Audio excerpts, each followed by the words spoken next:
It was late one night in early 2007. You'd just gotten to the end of the new Kirby game you got for Christmas, and things were ramping up fast. After braving the onslaught of Dark Daroach, all that's left is the one behind it all, Dark Nebula.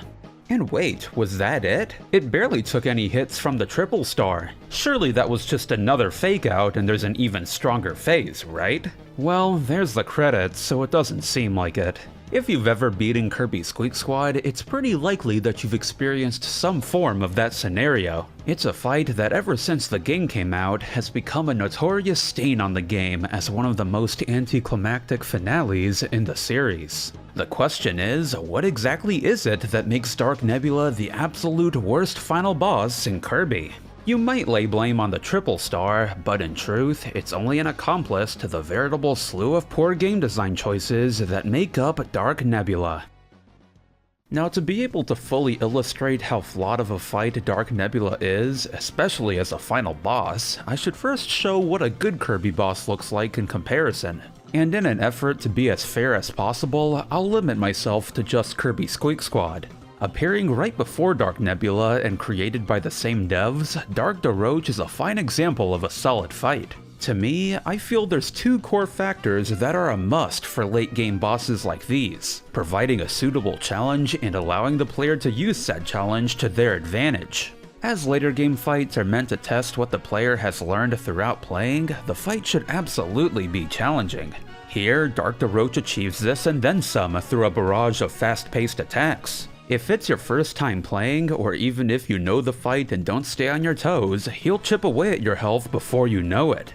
The way Dark Daroach baits you into going for the bombs only to be hit by stars from the triple star is just one example of how the fight deceives you. Not to mention, he moves all over the place throughout the fight to further put the player on edge. Although the fight doesn't remain that way forever, which leads me to his weakness. Once you understand the attack patterns and mechanics of a fight, being able to counter them or even use them to your advantage by exploiting them is integral for any late game fight. After all, what better reward is there for learning how to take down a boss than being able to demolish it by exploiting what you learned? In Dark Daroach's case, learning that you can swallow up all the stars the second they're shot out was really satisfying. Of course, you can totally annihilate this fight with the right abilities, but as with many other Kirby fights, it's very important to make it fun no matter whether you're using abilities or not. It's that wide variety of playstyles that make Kirby games what they are half the time. So seeing that the devs obviously knew how to make a decent enough fight, it makes it all the more perplexing why Dark Nebula is as much of a joke as it is. Leading up to the fight, they actually did a pretty solid job of establishing the tension and atmosphere needed for a final boss. That little segment where Kirby chases Dark Nebula as it's beginning to form was really cool. The variation of the final boss theme that plays during it enhances things by a lot. I'd honestly say that little part was more memorable to me than the actual fight itself, because when Dark Nebula finally forms, it won't be around for long. As quite a few Kirby games like to do, for the final showdown with Dark Nebula, Kirby gets a special ability called Triple Star. Basically, it's the weapon Daroach had before, and functions like a stronger version of the Star Rod from Kirby's Adventure. Though unlike how you could only sometimes hit Nightmare with the Star Rod, Dark Nebula is always vulnerable no matter what. Sure, it occasionally does things resembling dodging, but if you just keep attacking, the fight ends pretty fast. So off the bat, it's clear the Triple Star was definitely not utilized as well as it could have been. Usually when Kirby games hand you an overpowered weapon like this, it's meant to complement the mechanics of the final fight. Hell, take Dark Mind from Kirby and the Amazing Mirror, a game that was developed by the same dev team that work on Squeak Squad. The Galaxia you get at the end of that game only enhances the showdown with Dark Mind. With it mostly being a beefed up sword ability, the massive slashes you do are super satisfying when paired with Dark Mind's mechanics of only being vulnerable when its eye is open. Now what does Dark Nebula do to avoid your attacks or develop strategy? Well, I guess it goes to the top of the screen sometimes. This makes the Triple Star end up as less of a good final weapon and more of a way for the devs to sweep Dark Nebula under the rug before you spend too much time on it. Because when you fight Dark Nebula without an ability, only then does it become apparent how lazily slapped together this fight is. Fitting in with one of Squeak Squad's new mechanics of adding elemental variants to some abilities, Dark Nebula shifts between 3 main elements while you fight it. And depending on the element it's on, not only do its attacks change, but so do its movement patterns. On paper, this is a pretty neat concept for a fight. It's a shame that when it came time to make the fight, many of said attacks and movements would end up lackluster. In its fire form, the special attack is a ball of fire that coats the ground in flame. It's a cool idea for an attack that's not necessarily alien to Kirby games. The problem is, with the attack being overly telegraphed by the ball of fire slowly reaching the ground, the only way it'll ever hit you is if you decide to stand right next to it for some reason. Then in the electric form, this unique attack is kind of cool until you realize you can completely avoid it by hugging the wall. Honestly, if they'd have just made this one reach the edges of the screen to force you to float inside the shocks, it'd actually be a fitting attack for a Kirby final boss. Lastly, with the third and final form, the ice form actually has the one mechanic of this fight that I'll praise, though it's not the unique attack.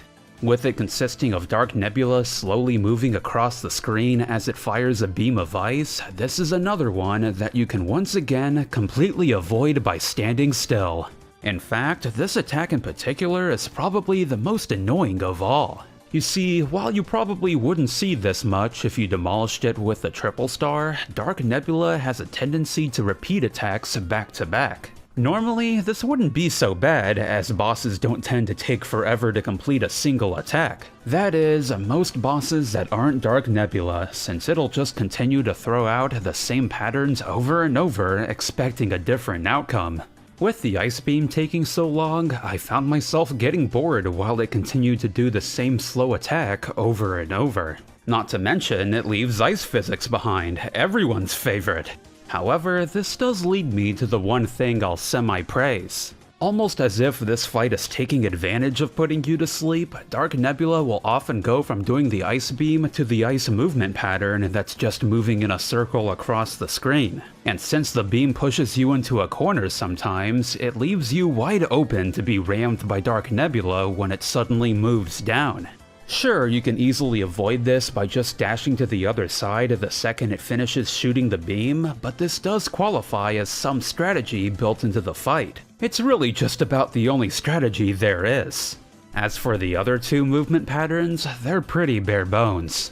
In the electric form, Dark Nebula slowly moves up and down across the screen. Like its other attacks, if it just didn't go on for so long and sometimes repeat over and over, it could have worked as a nice opening to attack. Instead, it's like Dark Nebula is taping a kick me note on its back. And in the fire form, it almost looks like they realized their mistakes by making the movement pattern more akin to Dark Daroach. Only that unlike Dark Daroach, just staying on the ground more than suffices for avoiding this pattern. Though throughout all of this, how do you manage to get projectiles in this fight? Well, taking a bit more than just a page out of Nightmare's book, Dark Nebula also shoots star-shaped projectiles. And unlike most Kirby bosses out there, these are the only objects you can inhale in the entire fight. With the various patterns that Dark Nebula shoots these out in and not being locked to specific forms, they're the only other part of this fight that wasn't entirely poorly designed. Because while pretty much all the other attacks are incredibly underwhelming, these can sometimes catch you off guard. Although, good luck actually spitting these back out at Dark Nebula after the fact. One thing that I never really noticed about this fight until I did it without the triple star is more often than not, Dark Nebula is at the top of the screen. Meaning a lot of the time, once you're able to suck up a star, the game refuses to give you an opening, instead opting to have Dark Nebula enter yet another cycle of sluggish attacks. Again, this wouldn't be so bad if the fight was actually engaging and made it so that you have to dodge a lot to earn that opening, but more often than not, you're just kind of standing there waiting for Dark Nebula to finish its third ice beam in a row.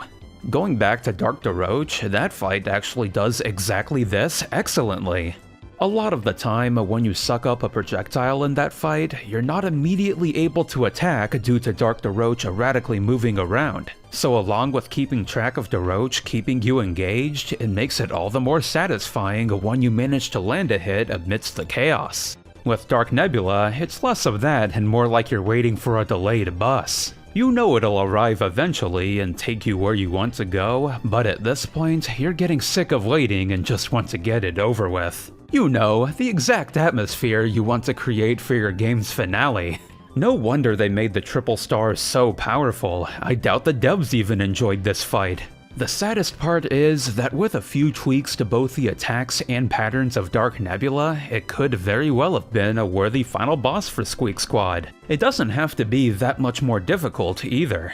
As has been shown by plenty of Kirby final bosses up until this point, their main strengths aren't hitting you with a massive difficulty spike that pummels you into the ground. Their main strengths are presenting you with a unique challenge unlike anything you've seen thus far. So when faced with that, you can then put the skills you've built up throughout the game to the test. Whether that be through a finale gimmick or just more complex attacks, they're the backbone of every Kirby finale. In turn, when it comes to Dark Nebula, a few small changes here and there would make a big difference. Of course, speeding up or flat out shortening some attacks would help a lot, but what Dark Nebula really needs is some more solid strategy. Take the triple star for instance. Instead of it being a basic OP weapon that shoots out 3 stars, maybe they could give it the ability to change attacks depending on Dark Nebula's element. Not only would that fit in with Squeak Squad's gameplay additions to the Kirby formula, it'd also give the opportunity for the player to use what they learned against the final boss. Hell, they could even make it where if you take on one of Dark Nebula's elements and use it against another one of its forms, it'd deal more or less damage depending on the element being used on the form. To be fair, that may be a bit much for this fight, but my point is, there's many ways this fight could have been enhanced without too much extra effort. The foundations are absolutely there. They just never built much on top of that and served it up as a finished product. Seeing how the devs clearly knew how to make a good fight, it honestly leads me to believe that Squeak Squad ended up rushed towards the end of its development. It's a real shame because Squeak Squad is a decent game too. It's just that when it comes down to it, the game really didn't stick the landing. And neither would Flagship, Kirby Squeak Squad being the last game they'd work on for Nintendo or anyone before ceasing to exist after being absorbed by Capcom. So there you have it. That's every reason and then some why Dark Nebula is unequivocally the worst Kirby final boss. Hey, let me know how you all liked this smaller, more focused video. This year, I'm gonna try to experiment more with what I put out on the channel, so if you liked this one, tell me in the comments and I'll be sure to make more like it. Feel free to recommend other boss fights you think deserve videos like this. Though above all else, I'd like to thank my patrons on Patreon. If you want to support what I do and get some bonus content like early cuts of videos before they release and behind the scenes videos, do consider stopping by at patreon.com/therpgmonger.